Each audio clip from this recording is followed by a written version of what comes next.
فرمایا لکم دینکم ولی دین، اے محبوب کافروں کو کہہ دیجئے تمہارے لیے تمہارا دین اور ہمارے لیے ہمارا دین۔ اس آیت کریمہ کا شان نزول کچھ یوں ہے، جب آقا علیہ الصلوۃ والسلام نے کفار کو اسلام کی دعوت دی تو انہوں نے دعوت کو ٹھکرا دیا، انہوں نے انکار کر دیا۔ جب انہوں نے دیکھا نا اسلام چاروں اطراف میں بڑی تیزی کے ساتھ پھیل رہا ہے تو وہ آقا علیہ الصلوۃ والسلام کی بارگاہ عالیہ میں آئے اور آ کر التجا کی، اے اللہ کے حبیب، ہم خدا کو مانتے ہیں، ہم قرآن کو مانتے ہیں، ہم آپ کے رب کی عبادت کرتے ہیں، لیکن ایک ہماری شرط ہے، شرط یہ ہے کہ 1 سال آپ ہمارے خداؤں کی عبادت کریں، 1 سال ہم آپ کے رب کی عبادت کرتے ہیں، ہم قرآن کو مانتے ہیں۔ جس وقت انہوں نے یہ کہا نا تو اللہ کریم نے فرما دیا لکم دینکم ولی دین، اے محبوب ان کو کہہ دیجئے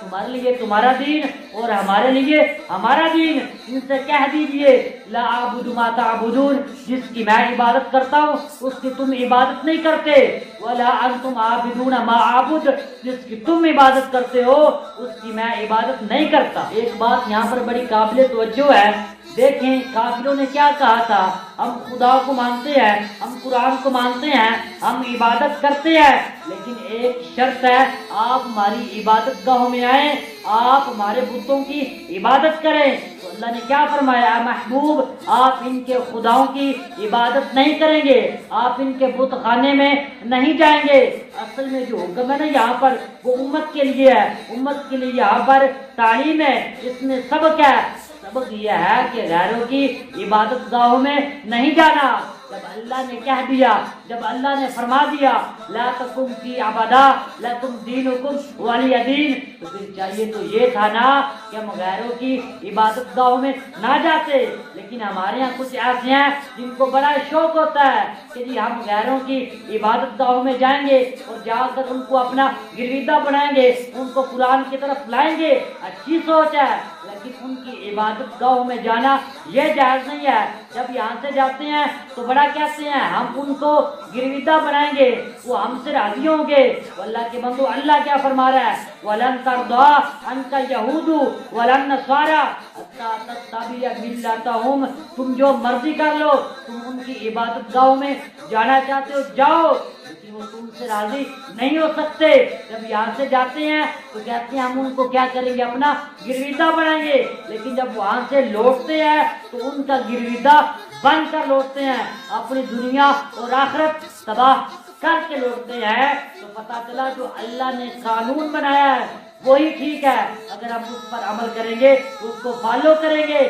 تو یقین جانے ہم کامیاب ہوں گے۔ اگر ہم نے کوئی اپنا قانون بنانا چاہا، ہم کسی اور طرف چلے گئے، ناکامی، ذلت اور رسوائی کے علاوہ ہمیں اور کچھ نہیں ملے گا۔ اللہ تبارک و تعالیٰ نے یہ جو فرمایا لکم دینکم ولی دین، اس سے مراد برات کا اعلان نہیں ہے، بلکہ کافروں کو اسلام کی پاور شو کروانا مقصود ہے، ان کو یہ بتلانا مقصود ہے اسلام کسی کے پاؤں میں نہیں پڑتا، اسلام خودداری کا سبق دیتا ہے۔ اللہ نے فرمایا لکم دینکم ولی دین، اے محبوب کافروں کو کہہ دیجئے تمہارے لیے تمہارا دین، ہمارے لیے ہمارا دین، کیونکہ کوئی کافر یہ نہ سوچے کہ ہم اسلام میں نہیں آئے تو اسلام نعوذ باللہ مغلوب ہو جائے گا۔ اللہ فرما رہا ہے محبوب ان کو کہہ دیجئے تم اسلام میں آؤ تو ٹھیک، اگر نہیں بھی تم اسلام میں آتے تو پھر بھی اسلام نے بلند ہو کر آنا ہے، کیونکہ ورفعنا لک ذکرک، یہ ہمارا ذکر ہے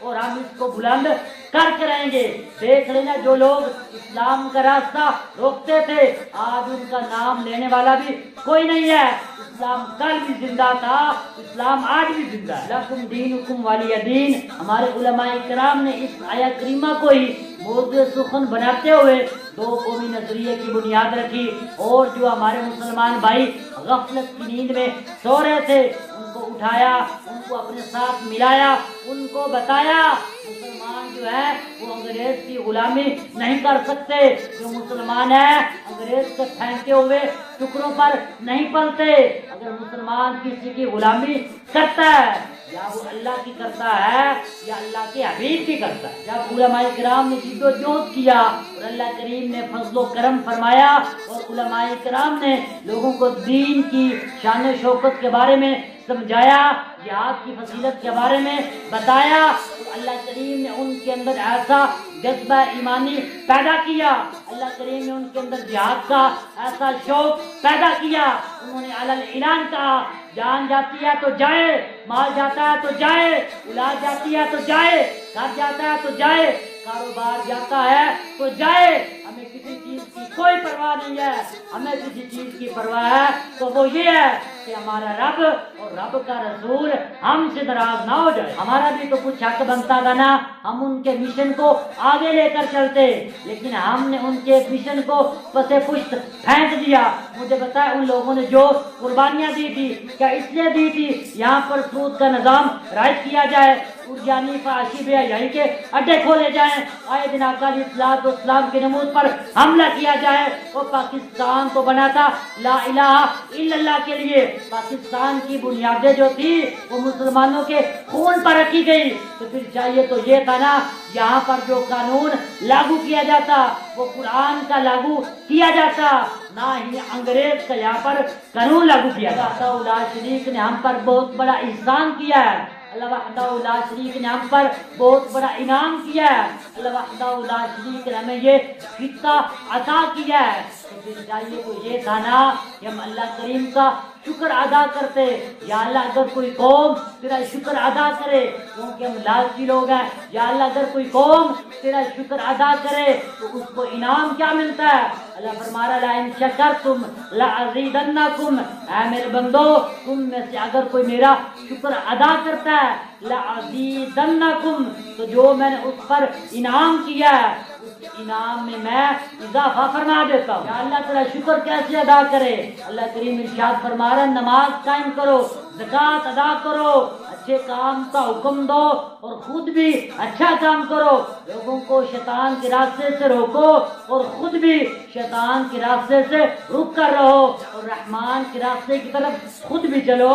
اور لوگوں کو بھی رحمان کے راستے کی طرف لے کر چلو۔ اللہ اگر کوئی قوم تیری نہ شکری کرے تو اس قوم کو تو سزا کیا دے گا؟ اللہ کریم فرما رہا وَلَئِن كَفَرْتُمْ إِنَّ عَذَابِي لَشَدِيدٌ، جس قوم نے ناشکری کی، اس سے مراد کفر نہیں ہے، کیونکہ پیچھے شکار تم تھا نا، تو اس کے مقابلے میں کیا ہے؟ جس نے ناشکری کی، إِنَّ عَذَابِي لَشَدِيدٌ، اللہ کریم فرما رہا بے شک اس بندے کو ہم بہت سخت عذاب دیں گے۔ تو ہمیں چاہیے کہ ہم اللہ وحدہ لا شریک کا شکر ادا کریں۔ دوستو یاد رکھیں قبر کا معاملہ بہت سخت ہے، حشر کا معاملہ بہت سخت ہے، حشر کو ہوگا معلوم کہ جیتا کون اور ہارا کون۔ ہم چلیں گے شاہ ابرار کے ساتھ، قافلہ ہوگا رواں قافلہ سالار کے ساتھ، اور یہ تو صحابہ کی محبت کا اثر ہے، ورنہ کون روتا ہے لپٹ کر در و دیوار کے ساتھ۔ ہمارے بابا جی رحمت اللہ علیہ پنجابی میں کہا کرتے تھے نا دل سے ہاتھ رکھ سچ سجدت ہے مسلمان دا مطلب کیا،